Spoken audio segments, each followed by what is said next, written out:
Welcome to Geography Samachir Syllabus of Tamil Nadu. Class 10 Geography Lesson 5 India Population, Transport, Communication and Trade Part 3. In the previous classes, we studied about the means of transport of roadways and railways. And today, let us learn about waterways and airways in India. Waterways. A waterway is an important mode of transport for both passenger and cargo traffic in India. It is the oldest and also the cheapest means of transport and most suitable for carrying heavy and bulky materials from one country to another country. It is a fuel efficient and eco-friendly mode of transport. The water transport is of two types. They are inland waterways, that is, using the waterways to travel within the geographical boundaries of a country, and ocean waterways, that is, using the sea routes to reach other countries from our country. So India has both the types of waterways, inland waterways and ocean waterways. Inland waterways. India has an extensive network of inland waterways in the form of rivers, canals, lakes, and backwaters. It depends upon the depth and width of waterways and the continuity of the water flow. For the development, maintenance, and regulation of national waterways in the country, the Inland Waterways Authority was set up in the year 1986. And the inland waterways are mostly used in the northern plains of India. In the southern part of India, because of the rugged topography and the plateau region and the rocky nature of the land, the inland waterways cannot be used here. And because of the backwaters present in the coastal Kerala, the people of Kerala use the inland waterways as their daily means of transport. And these North Indian rivers are also perennial in nature, whereas the rivers of South India are seasonal. So this is also one of the reasons for using the inland waterways as the means of transport in North India. National Waterway 1, 2, 3, and 4 are the very important national waterways of India. Indian national waterways, the inland national waterways, runs for a distance of 4,503 kilometers and it covers around 15 states. Now let us see the most important waterways of National Waterway 1, 2, 3, and 4. National Waterway 1. Haldia to Allahabad. Haldia is in West Bengal. So it runs across river Ganges. The route is from Haldia to Allahabad, the capital of Uttar Pradesh. And it runs for the distance of 1,620 kilometers and it serves the states of UP, Bihar, Jharkhand, and West Bengal. The next is National Waterway 2 in Brahmaputra River and it runs from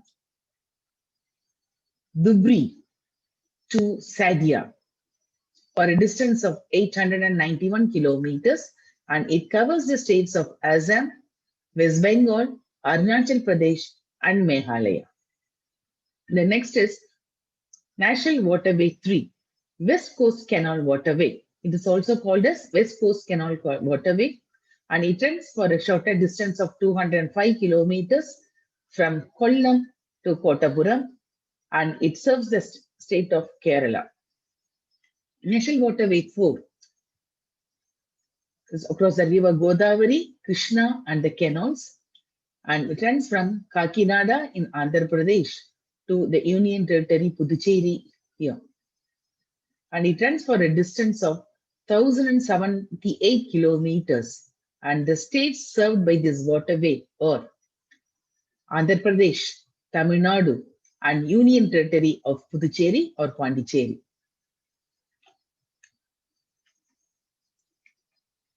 Oceanic routes. Oceanic routes play an important role in transport sector of Indian economy.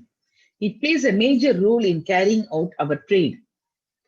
About 95% of India's foreign trade by volume and 70% by value moves through ocean routes. Coastal shipping plays an important role in transport of heavy, bulky goods in India. Shipping is not only the most economical means of transport, it is also an environment-friendly mode. The sea and oceanic routes are mainly used for international trade and are connected through ports. There are 13 major and 200 minor or intermediate ports in India. So these are the ports across the eastern coast of India and in the western coast of India. The major ports are administered by the central government and minor ports are managed and administered by various state governments. The major ports on the east coast are Kolkata, including this Haldia Dock, Pradeep in Odisha, Visakhapatnam in Andhra Pradesh, Chennai, Ennur and Tuticorin in Tamil Nadu. The major ports on the west coast of India are Kandla, Mumbai, Jawaharlal Nehru Port, which is also called as Navasheva, Marmagova, New Mangalore, and Cochin. These are the important ports on the west coast of India. India has 4 major shipyards. That is, it has the shipbuilding industries in 4 places. They are Hindustan Shipyard in Visakhapatnam, Garden Ridge Workshop in Kolkata, Mazagon Dock in Mumbai, and Kochi Shipyard. India is the second largest ship-owning country in Asia and ranks 16 in the world. Air transport. We all know that airways is the most comfortable and fastest means of transport and also the costliest means of transport.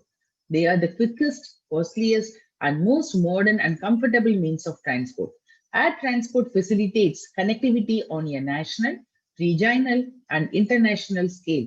It has made accessibility, that is, reaching the place, easier by connecting difficult terrains like high mountains and sandy deserts.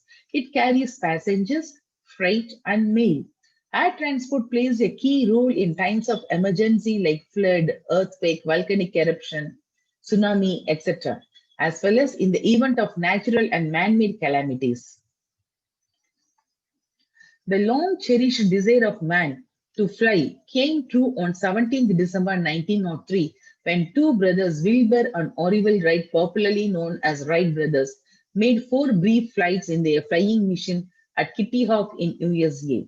India then, under the British Raj, entered the world of aviation on 18th February 1911 when a 23-year-old French pilot named Henri Piquet flew a Humber biplane carrying 6,500 postal cards and letters from a polo ground in Allahabad to Naini Junction around 10 kilometers away. And do you know, J.R.D. Tata, Jahangir R.D. Tata, the Indian who was proud enough to hold the very first pilot license in India. And this is his pilot license, and you can see number 1 here. It was issued in the year 1919, February 10, and see here you can see number 1, the first Indian to hold the pilot license. Domestic airways of India fly within the boundaries of a country, that is, from one state to another country, from one city to another city within the geographical boundaries of our country, and international airways connect major cities of the world. The Indian Airlines and Air India are the 2 airline services run by the Government of India. Indian Airlines provides domestic air services and Air India provides international air services. Presently, there are 19 designated international airports available in the country. And in Tamil Nadu, we have International Airport in Chennai, in Meenambakam. On July 15, 2007, Air India and Indian Airlines were merged to form a new company called Air India under the National Aviation Company of India Limited. And this is a new new logo of Indian Airways or Air India. And this is Air India Maharaja, the mascot of Indian Airways. Pawan Hans Helicopter Limited has been providing helicopter support services to the petroleum sector, including ONGC, Oil Natural Gas Commission, and Oil India Limited. It is a public sector company based in New Delhi. Its operations are based at Juhu Aerodrome in West Mumbai. Pawan Hands is a mini Ratna 1 category public sector undertaking. It often provides services to various state governments, particularly Northeast India, Inter-Island, ferry services in Andaman and Nicobar services to Lakshadweep, etc.